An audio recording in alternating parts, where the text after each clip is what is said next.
E aí pessoal, tudo bem? Saudades de todos aí. Hoje a gente vai falar sobre as gramáticas políticas, assunto que está lá no livro de vocês, continuação daquilo que a gente já vem estudando. Só antes de começar com o assunto realmente, eu gostaria de reforçar algumas coisinhas. A primeira delas é que vocês tomem os cuidados necessários com relação ao coronavírus para que todo esse esforço que está sendo feito realmente tenha validade. Tá? Então, informações não faltam sobre isso e, por favor, cuidem-se, tá, pessoal? A outra coisa eu quero reforçar também para que vocês façam as atividades, porque elas têm a função de reforçar o conteúdo, manter o aprendizado e para que também todo mundo se mantenha aquecido para quando a gente retornar. Nós vamos fazer umas lives aí, como vocês já devem estar sabendo, e nessas lives vocês vão poder tirar as dúvidas sobre o conteúdo que está sendo passado, como também sobre os conteúdos pregressos, aquilo que a gente não pôde explicar bem. Se vocês quiserem tirar dúvidas, fiquem à vontade, tá?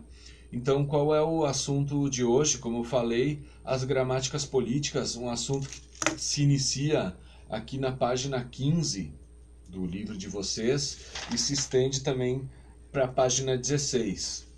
Aí depois eu falo quais são as atividades que eu vou querer que vocês façam. Tá? Então, o que são as gramáticas políticas?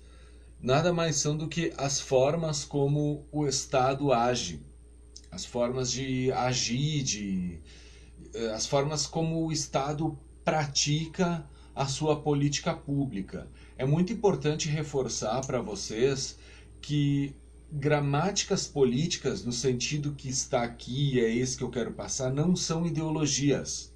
São diferentes de ideologias políticas. Tanto que diferentes ideologias podem ter uma mesma gramática política.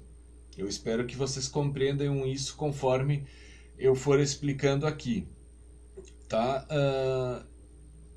O sociólogo em questão que desenvolve essa tese que está exposta no livro de vocês é o sociólogo Edson Nunes. E ele afirma que existem 4 tipos de gramática política que foram implementadas no Brasil. A primeira delas é o corporativismo. Aliás, desculpem, só antes ainda quero reforçar o seguinte: pode e existe muitas vezes que o Estado ele aplique mais de uma gramática. Claro que vai ter uma predominante, vai ter uma forma de agir que se sobrepõe às outras, mas um mesmo Estado pode ter diferentes gramáticas. A primeira que ele aborda é o corporativismo. No que consiste o corporativismo? São interesses de grupos específicos que defendem a sua pauta, aquilo que vai ser aplicado como uma forma de se beneficiar. Então eu pensei a respeito e vou usar como exemplo as empreiteiras, que muitas vezes pode ser que uma empreiteira crie necessidades artificiais para se beneficiar, para ganhar dinheiro. E também eu lembrei do que ocorreu recentemente, que foi a greve dos caminhoneiros, quando os caminhoneiros, pode-se dizer, também agiram de forma corporativista, né? Defendendo os seus interesses acima, talvez, do interesse geral, do interesse social do país. No caso dos caminhoneiros, eu lembro que aquela greve deles, que foi por um período relativamente curto, se comparado com a história agora do coronavírus, trouxe prejuízos grandes ao país, né? E que os caras estavam defendendo, por exemplo, a redução do diesel. Tanto que se falou à época, é uma luta por todos nós, mas em alguns momentos os caminhoneiros estavam dizendo que, na verdade, a gente quer ou a elevação do preço do frete ou então que baixe o diesel, ou seja, era um interesse bem particular. Então isso é o corporativismo. Uma outra prática descrita ali é o clientelismo, que pode ter a ver com o corporativismo, mas é um pouco diferente. É quando há benefícios em troca de apoio. Então, eu vou tratar uma determinada categoria ou determinadas figuras como clientes, ou seja, eu vou beneficiar aquela pessoa para que ela depois me beneficie de alguma forma. O que eu peguei aqui como exemplo para mostrar para você sobre o clientelismo? Pode ser tanto o presidente de bairro, que tem as suas demandas atendidas por um prefeito ou por algum vereador, justamente para que depois, no período eleitoral, esse cara vá apoiar aquela figura que lhe beneficiou. Como também pode ser governadores, né? Um governador, na relação com o presidente, vai ter as suas demandas atendidas para que, quando chegue o período eleitoral, esse governador vá dar apoio a quem está no poder ou quem vai vir a estar no poder. Um outro exemplo é o que o livro, o autor ali chama de insulamento burocrático. Insular é ilha, né? Então, insulamento burocrático seriam ilhas de tecnicismo, como se um grupo de pessoas estivessem à parte de toda a sociedade e aplicassem uma política ignorando todo o resto.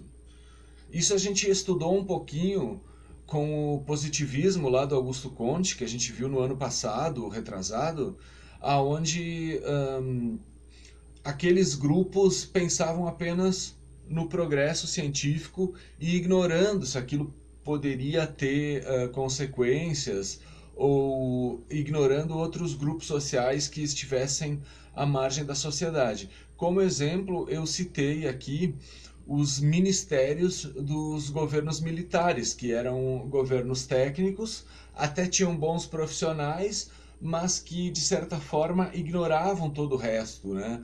Por exemplo, fazer um aeroporto vai ser um aeroporto muito bem estruturado, muito bem pensado, mas vai ignorar se aquela cidade onde vai ter o aeroporto tem outras demandas, falta escola, falta hospital, mas não, nós vamos fazer um aeroporto e esse aeroporto vai ser muito bem feito. E por fim, a última parte da gramática política citada ali é o universalismo dos procedimentos, que seria então a forma impessoal, que é quando a burocracia acaba se tornando uma rotina, ou seja, ela é aplicada a todos independentemente da questão particular, específica de cada um. E eu vou pegar como exemplo o que a gente está vendo agora. Importante lembrar que eu não estou dizendo que está certo nem errado, tá? Eu estou apenas explicando. Os R$ 600 aí para as pessoas que não vão ter renda, como forma de auxiliar as pessoas que vão sofrer com a parada econômica por conta do coronavírus. Em tese, o governo não está olhando quem é quem, está usando apenas o critério técnico da renda. Tem determinada renda, não necessita dos 600. Tem uma renda abaixo disso, então precisa receber esses R$ 600. Ou seja, a lei ela é impessoal. Quando que isso foi aplicado no Brasil de forma mais clara? O corporativismo, o item 1 ali citado no texto, foi na era Vargas, no período de Getúlio Vargas, o chamado Estado Novo, quando grandes corporações tiveram as suas demandas mais atendidas. O segundo tipo de gramática, que seria clientelista, o livro traz como predominante no período dos anos 50, né? Especialmente nos governos do Juscelino Kubitschek e do Jânio Quadros. E aí a gente pode citar, por exemplo, a indústria do automóvel, que foi muito beneficiada nesse período. O período insular, do insulamento burocrático, bom, isso eu mesmo já citei, né? A herança dos militares. Certamente foi quando os técnicos tiveram a maior visibilidade no comando político brasileiro. E por fim, em tese, vejam bem que eu estou dizendo que é em tese, o universalismo dos procedimentos burocráticos surgiu a partir da década de 90 com mais força, com essa tentativa de tornar a ação política brasileira mais impessoal, certo? Então, o que se tira disso é que o Estado, ele é, sem dúvida, o órgão mais importante da sociedade, porque ele dita o ritmo de como a sociedade brasileira funciona.